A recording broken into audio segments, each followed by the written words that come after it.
COVID-19 is affecting every corner of this planet.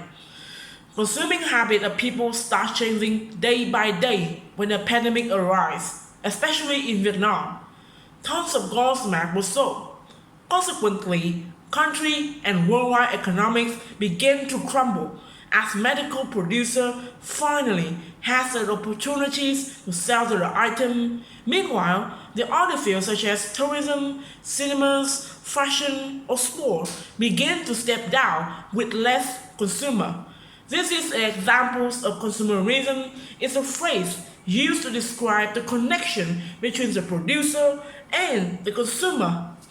The consumerism prioritizes the consumer and its activities such as entertainment, shopping, or items trading. In other words, it describes the desire of the consumer, the purpose, the thing that we, the people, really want in this huge marketplace.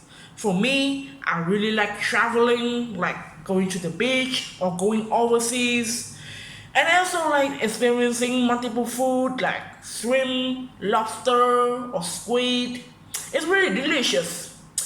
But before I think about this desire, I have to have money first.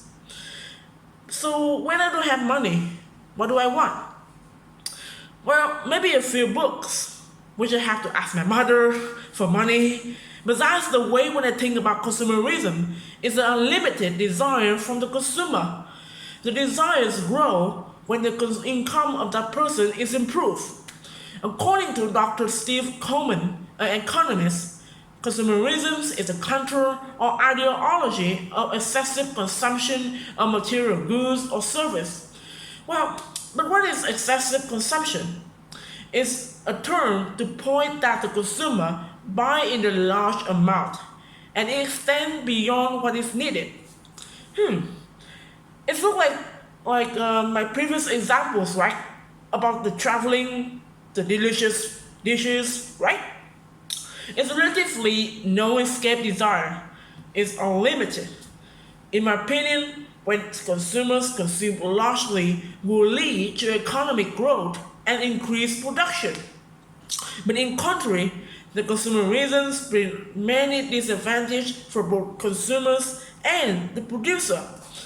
When the boundaries are being removed, there are no limits for producing new products every day, which makes the employee have to work really tirelessly to bring out to serve the consumer.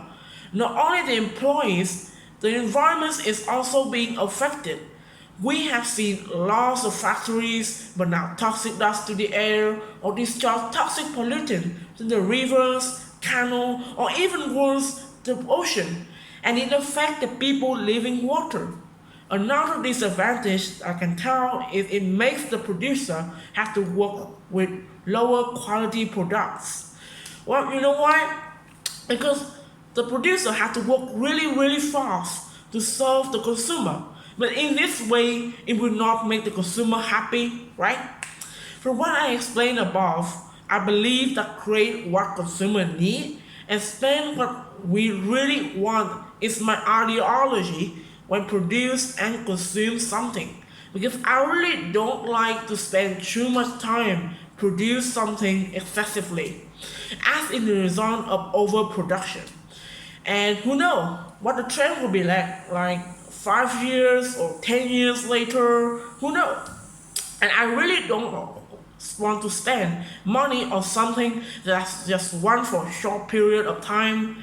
I have seen lots of people throwing away their money on every upgrade of the product, like iPhone or Samsung. But instead, you just need to choose what fits their wallet and serve them at its best.